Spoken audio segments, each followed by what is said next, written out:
Economía Hoy, democratizando la educación financiera.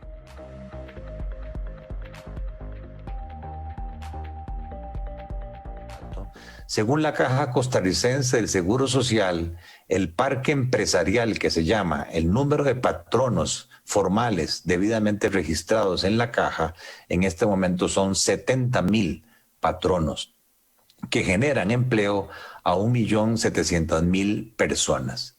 Este para mí sería, entre comillas, el mercado potencial al cual ustedes como contadores pueden optar, ya sea desde el punto de vista de las empresas o desde el punto de vista de asesorías a las familias o a las personas. Ven que lo interesante es que a nivel de la generación de empleo, solo el 2% del parque empresarial, que son 1.258 empresas, son grandes, generan empleo a más de 100 personas. O sea que el 98% de nuestro parque empresarial es de MIPYMES, micros, pequeñas y medianas empresas. Uno de mis primeros consejos entonces es que si ustedes quieren desenvolverse en el ambiente empresarial, pues tienen que entender toda la normativa, toda la legislación, toda la regulación del Ministerio de Economía, del Sistema de Banca para el Desarrollo, de los bancos, de las otras entidades institucionales como la Caja del Seguro Social, y la tributación directa, obviamente, en lo referente a las MIPYMES, micros, pequeñas y medianas empresas. Vean que incluso el 70% de las empresas de este país tienen menos de 5 empleados. O sea, ya estamos hablando de casi 50,000 patronos pequeños, que prácticamente es un manejo casi que mixto entre el ambiente familiar del dueño y la microempresa. Entonces ahí pues creo que el contador podría jugar un doble rol, tanto llevando las finanzas personales, familiares del dueño, como también las finanzas del negocio. Ahora, desde el punto de vista de actividad económica, vean que ese parque empresarial en su mayoría son comercios. O sea, la mayor actividad económica en cuanto a generación de patronos se da en la actividad comercial. Luego le siguen los servicios profesionales, tienen ahí más de 8,000 empresas, servicios culturales, sociales, patronos, 7,881, y ahí pueden seguir viendo el resto de patronos que les da a ustedes una idea que además de especializarse en el tema de las MIPYMES, pues también tienen que conocer de las normativas particulares que rigen el comercio, que rigen la actividad profesional, que rigen la agricultura, la hotelería, la construcción, porque eventualmente serían clientes de ustedes. Ahora bien, este otro gráfico que tenemos ahí es un indicador de la actividad económica. ¿Por qué nos interesa a nosotros como contadores, digamos, la actividad económica? Bueno, porque la actividad económica refleja si hay bienestar, si hay movimiento, si hay oportunidades de ingresos, si hay oportunidades de ventas, si hay oportunidades de empleo. Se refiere esto al comportamiento del Producto Interno Bruto, que es el valor de la producción de todos los bienes y servicios que se realizan en el país en un año. En el caso de Costa Rica son 61,000 millones de dólares, toda la producción que se valora en Costa Rica anualmente. Y este índice lo que nos dice es cuánto crece interanualmente esa producción. Si nos vamos a marzo del 2019, vean que el país apenas venía creciendo 1.4% respecto a marzo del 2018, cuando este país tiene capacidad de crecer más o menos a un 4%. O sea que antes del COVID ya veníamos mal, el país venía mal, la actividad económica venía cayendo o creciendo cada vez menos. El COVID lo que hace es desinflar la actividad económica 6 puntos porcentuales, y vean que hasta febrero de este año aún la producción seguía cayendo, y es hasta marzo del 2021 que ya empezamos a ver algo de recuperación con un crecimiento del 3.9. El otro mensaje que nos da este cuadro es que el sistema económico, el sistema empresarial costarricense es dual. La línea roja me muestra las empresas que operan bajo el régimen definitivo que se llama, o sea, podríamos decir la economía doméstica, y la línea azul me muestra las empresas que producen bajo un régimen especial que se llama el régimen de zonas francas o régimen preferencial. Entonces aquí también, si yo estoy pensando ofrecer mis servicios de contabilidad a empresas, tengo que entender que hay empresas del régimen definitivo y que hay empresas del régimen preferencial. Y cada una de ellas tiene un entorno tributario y tiene un entorno regulatorio diferente. Ahora, desde el punto de vista de dinamismo, es claro que las empresas en zonas francas venían creciendo mucho más que las empresas domésticas. Hay más oportunidades de crecimiento en zonas francas que en la economía doméstica. Y vean que hoy las zonas francas crecen a doble dígito, prácticamente recuperaron el crecimiento que tenían antes del COVID, mientras que las empresas en el definitivo empiezan a crecer, pero muy poco, 1.7%. Ahora, como dice la Biblia, ante Dios todos somos iguales, pero en negocios hay algunos que son más iguales que otros.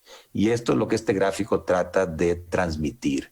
Aquí vemos de nuevo el país creciendo al 3.9, pero vemos que hay algunos que crecen mucho más que eso y hay otros que por el contrario están muy afectados, cayendo, reduciéndose en términos significativos. ¿Cuáles son los sectores económicos más dinámicos en este momento de Costa Rica?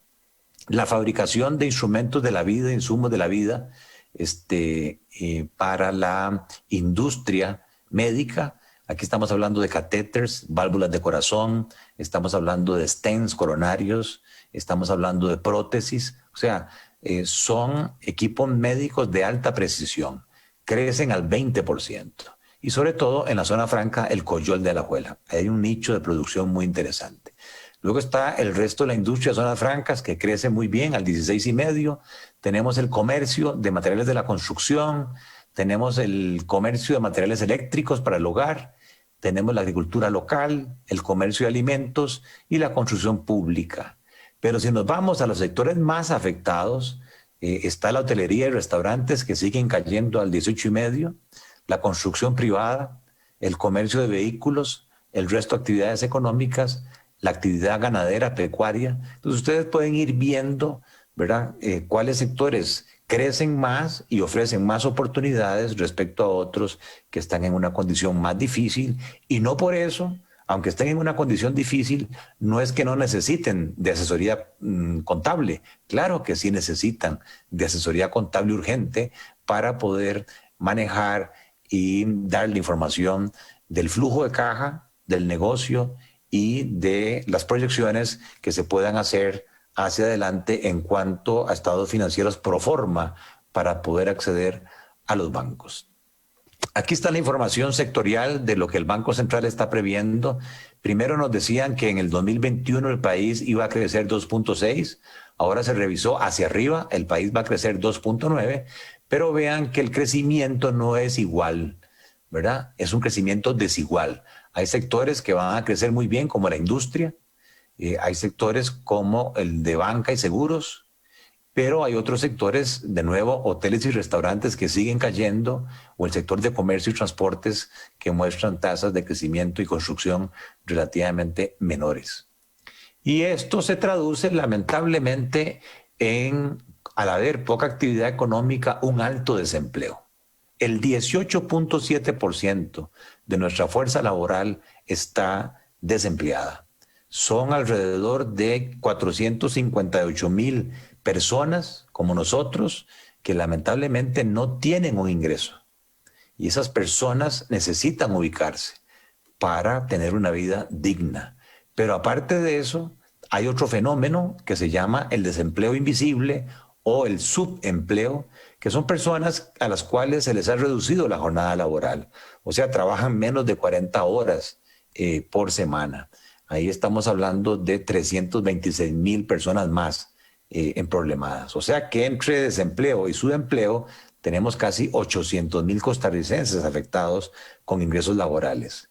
Multiplicado eso a 3 personas por hogar, estamos hablando, señores, que casi la mitad de la población costarricense tiene hoy dificultades de ingresos laborales y por lo tanto de necesidad de ayuda también contable. porque a esta gente o es por falta de educación financiera que no manejan los presupuestos familiares, no saben en qué están gastando, se endeudan con sus tarjetas, sobrepasan su posibilidad de generación de ingresos y entonces están sobreendeudadas. Y eso es por una falta de educación financiera y de asesoría, dentro de lo cual obviamente está empezar por un buen registro de los gastos y de los ingresos y de hacer una buena presupuestación. Y ahí el rol obviamente de ustedes es básico. Como también la necesidad de accesar fuentes de financiamiento, pues les van a pedir cierta información que ustedes conocen, que certifique las fuentes de ingresos que la persona tiene para demostrarle al banco que tiene capacidad de atender sus obligaciones. ¿Qué es lo preocupante como costarricenses? De que lamentablemente, y esto es vergonzoso, la tasa de desempleo mayormente se está dando en las poblaciones juveniles de 15 a 24 años, los llamados millennials, donde en mujeres el desempleo es prácticamente de un 60% y en el caso de los hombres un 33%. Y es la población que no tiene estudios secundarios completos o secundaria completa la que muestra una tasa de desempleo muy superior al desempleo del país, del 18.7%, en este caso de la secundaria, casi el 25%, con un agravante y es que el 57% de esos muchachos en secundaria pública no la están terminando. Si yo puedo transmitir un mensaje hoy a ustedes es, me decía mi madre, no hay mejor herencia que la educación. Y por eso cuando Sergio y el colegio me llaman, yo les digo sí, porque en este mundo lo que hay que compartir es el conocimiento. Si tenemos buena información, buena capacitación, podemos servir mejor a nuestras empresas y a nuestro país. Ahora, vean este otro fenómeno importante. Hay 1.992.000 personas ocupadas en el país, pero de esas el 47% está en la informalidad. No cotizan, ni pagan impuestos, ni pagan cargas sociales. Y hay 1.063.000 personas, el 53% de ocupados, que sí están en la formalidad. Y por lo tanto, pues necesitan asesoría. Toda esta relación con las entidades públicas, llámese el Ministerio de Hacienda, llámese la Caja del Seguro Social, llámese los bancos, las municipalidades, requieren información contable, requieren información de ingresos, gastos y por lo tanto ayuda de los servicios de la contaduría. Y vean este fenómeno, de ese 1.992.000 personas ocupadas, 522.000 son trabajadores independientes, o sea, ellos mismos son su patrono. Muchos de aquí son profesionales liberales, efectivamente contadores, economistas, médicos, ingenieros, arquitectos, y ahí en ese sector el 93% de esa gente está en la informalidad. Impresionante este número. Y luego hay 1.471.000 que brindan su trabajo a empresas y se conocen como asalariados y el 30% de ellos está en la informalidad.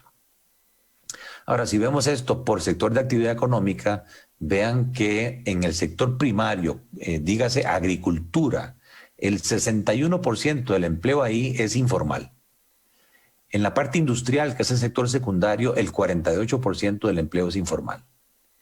Y en el sector terciario, donde están ustedes, la parte de servicios profesionales, ahí tenemos que el 44% opera en la informalidad. El otro dato importante que podemos ver es que el total de empleo en la parte agrícola son 266.000 ocupados.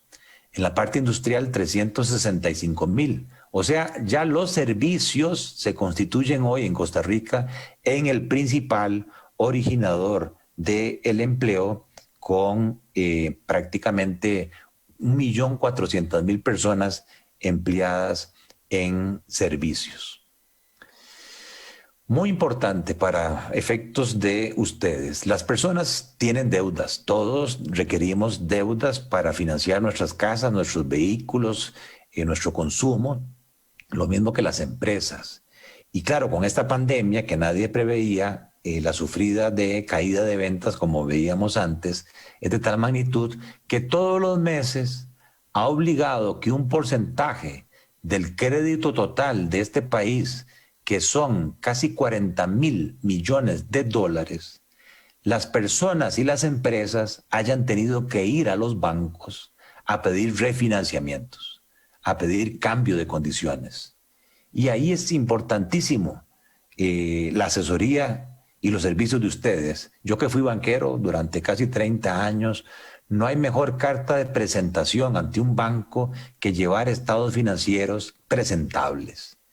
Que llegue un cliente y que tenga conocimiento de dónde está parado. Porque lamentablemente mucha gente no sabe de finanzas, no sabe de contabilidad y cuando llega a un banco, pues lamentablemente se le cierran las puertas por no tener esa información. Bueno, aquí podemos ver que el peor mes de reestructuraciones fue en el pico de la pandemia, en abril 20, con un 24% de la cartera readecuada, y vemos que todos los meses ha habido esa necesidad de acudir a los bancos. Ahora, lo que más me preocupa es este gráfico que demuestra que de esa cartera total de 38.000 millones de dólares, el 53% ha sufrido alguna reestructuración. Y de ese 53%, ¿verdad? O ese 53% se compone así: 33%, o sea, 12.500 millones de dólares en un año de pandemia, se ha readecuado una vez. 4.100 millones de dólares se han readecuado 2 veces.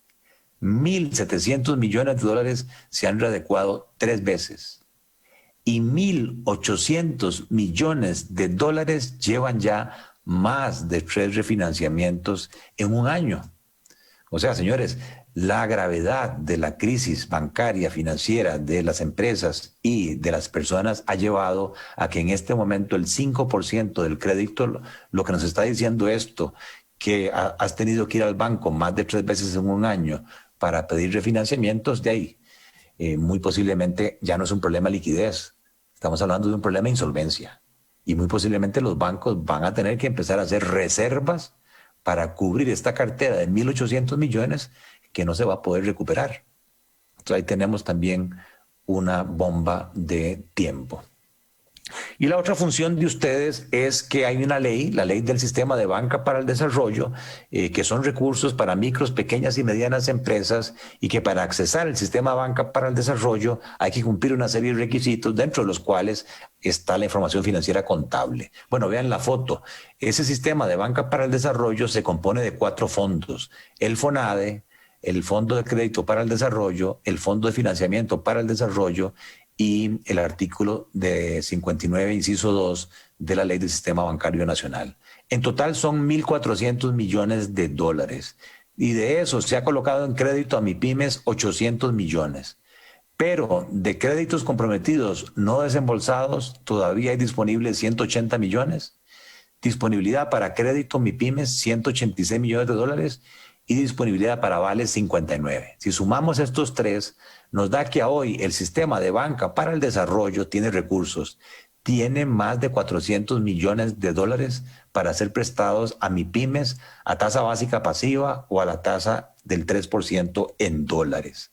Pero de nuevo, las MIPYMES, para poder accesar esos recursos, necesitan tener información financiera contable presentable.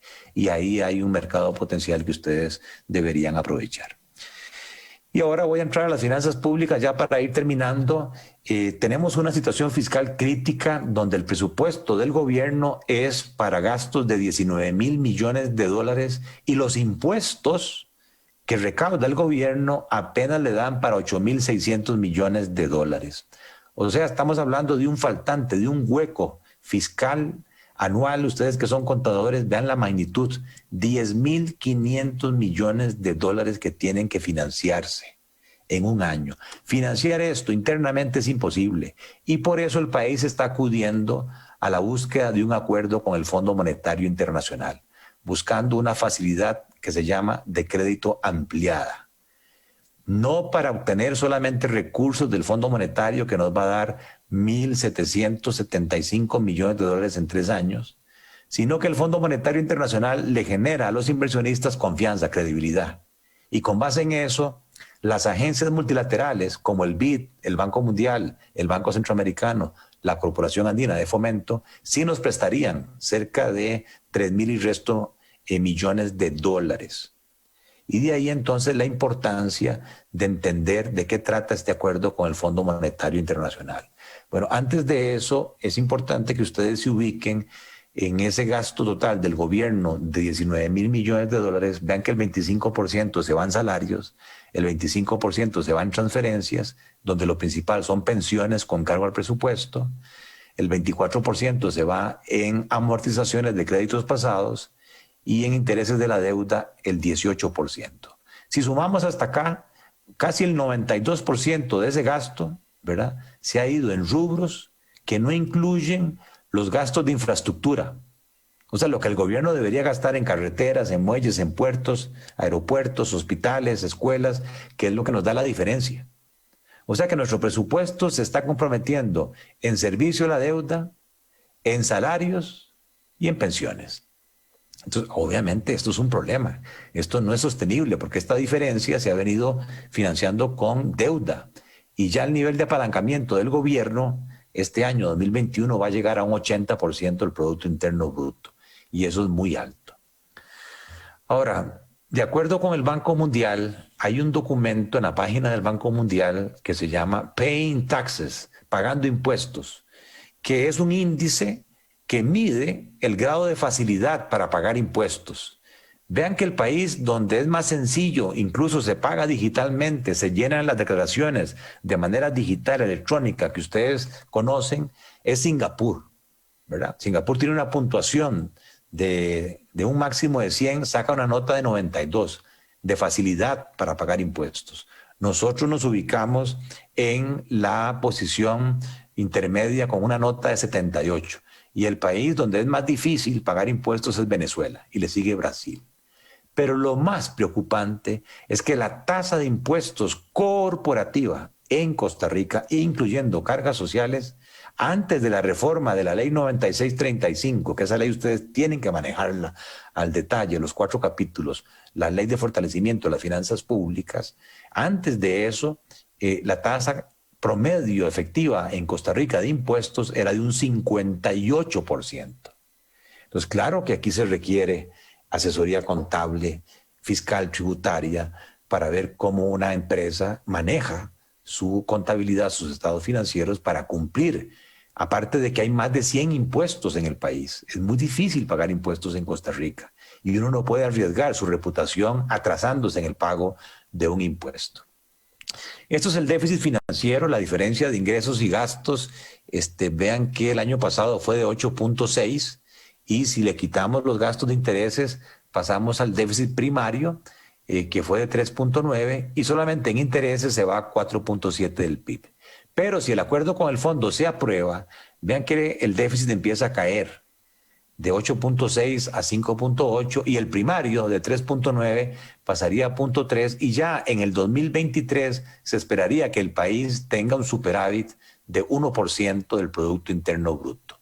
Pero para eso se requiere el acuerdo con el fondo que demanda pasar de un déficit primario de 3.9, incluyendo órganos desconcentrados, al superávit primario en el 2023 de 1% del PIB. Pero para eso se requieren aprobar leyes. Y estas leyes, señores, que vienen, va a implicar servicios de ustedes, porque afectan a las familias y afectan a las empresas. No tengo todo el tiempo para desarrollar, pero aquí está, digamos, el impuesto a las casas de lujo, aquí está el impuesto a los premios de la lotería, aquí está el pago de dividendos de las entidades públicas descentralizadas al gobierno central, aquí está la eliminación de la exoneración del impuesto a el salario escolar, está el aumento de 5 puntos en las remesas al exterior por pagos de transportes, reaseguros y otros, incluyendo intereses. Está el tema de la renta global dual, muy importante, viene la renta global dual. El sistema nuestro hoy es un sistema de impuestos cedular, existen distintas cédulas de impuestos, pero con la renta global dual todo se va a consolidar. ¿Por qué se dice que es dual? Porque quedarían solo dos cédulas. La cédula de intereses, que se mantendría al 15%, y todo lo demás se metería en una sola olla que iría a la tasa impositiva según el rango de ingresos en la que caiga. La ley de empleo público, la regla fiscal y otra serie de impuestos menores. Economía Hoy, democratizando la educación financiera.